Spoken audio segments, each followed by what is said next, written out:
السلام عليكم ورحمة الله تعالى وبركاته. موضوع جديد، فيديو جديد على ابراهيم دياز. الكلام غيكون على ابراهيم دياز، علاش اختار المنتخب الوطني المغربي وشنو هو السبب ديال الاختيار ديالو للمنتخب الوطني المغربي. كما كتعرفوا دائما الفيديو كيكون قصير، الكلام قليل، وايضا ملخص ديال بزاف ديال الهضره كنجمعوا لكم في اقل من 3 دقائق او 4 ديال الدقائق. وكما عرفتوني ديما كما عودتكم بالمختصر المفيد. هبطوا معكم ديك اللايك، اللي مازال ما مشترك يهبط دابا يشترك، شي كومونتير زوين، وشكرا لكم على المتابعه.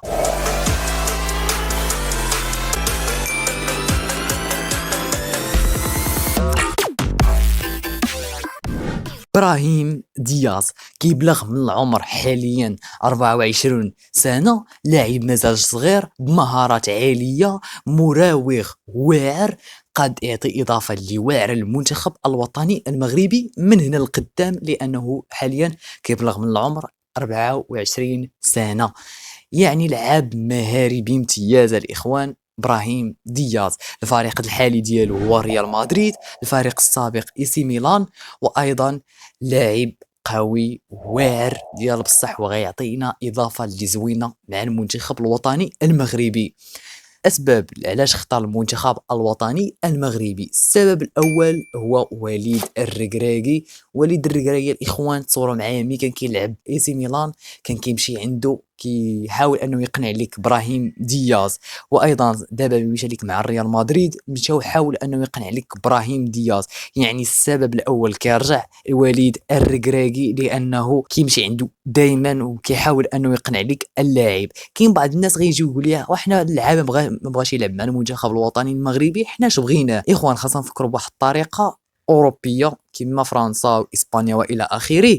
اللاعب الا غادي يعطي اضافه للمنتخب الوطني المغربي فمرحبا به، واخا ما حاملش المغرب فمرحبا به، واخا ما تكون عنده جنسيه مغربيه ويكون موهوب واعر ويعطينا اضافه وغيماركي لينا بيوتا، واخا بيكون مغربي، ما تكون لا مو مغربيه لا با مغربي وهو باغي يمثل المنتخب الوطني المغربي، ولا هي الجميع تحاول انه تقنعوه، فراه مرحبا بالجميع الاخوان.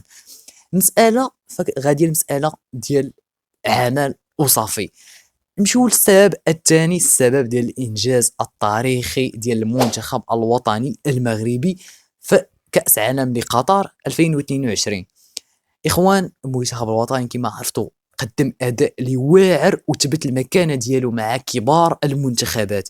داكشي علاش اي لاعب حاليا كيحلم يحمل القميص ديال المنتخب الوطني المغربي ويحصل ليه الشرف انه يلعب ليك مع المنتخب الوطني المغربي. والدلائل: الدليل الاول اللي كان هي مؤخرا هو وليد الركراكي مشى وشاهد لك المباراه ديال ريال مدريد اللي كانت ما بين ريال مدريد وريال سويسيداد.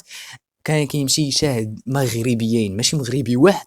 كاين عندك ابراهيم دياز مع ريال مدريد، وريال سويسيداد فيها محمد علي شو. هاد اللاعب اللي تدويت عليه اللي ما تفرج في الفيديو تلقاوه في الوصف ولا في اول تعليق ولا تلقاوه في الفيديو الفوق، سيروا تفرجوا فيه، فيديو واعر. هذا ماشي سبب مقنع باش انا نقول لك راه اختار المنتخب الوطني المغربي. فالهدف ديال وليد الركراكي مشى باش يبين عاود ثاني ويزيد يبين لابراهيم دياز الاعجاب ديالو به، وكانه واحد اللي غيلعب لك اساسي، رغم انه يقدر يلعب لك اساسي على بعض اللاعبين الا جا المنتخب الوطني المغربي. باش نكونوا فاهمين شحال واحد كيجي يقول لك لا لا الى اخره. فكنقول لكم مرحبا بجميع التعاليق. وشنا هو الدليل الاخر؟ هو الدليل ديال ان ابراهيم دياز الى باقيين عاقلين غير مؤخرا جا سافر ليك للمغرب، كانت عنده عطله ديال يومين، فلا يستحيل ان لاعب عنده عطله ديال يومين ويجي لك المغرب غير سياحه، فراه كاينه ان تماك. جا لطنجه وهبط لك الرباط وانتم عارفين اش دار. السبب هو ديال تغيير الجنسيه الكرويه باش يجي يلعب لك مع المنتخب الوطني المغربي، لان ابراهيم دياز راه باقي محسوب على اسبانيا. المهم تغيير ديال الجنسيه فراه مساله وقت، ليس الا باش انه نشوفوه مع المنتخب الوطني المغربي ويكون محسوب على المنتخب الوطني المغربي.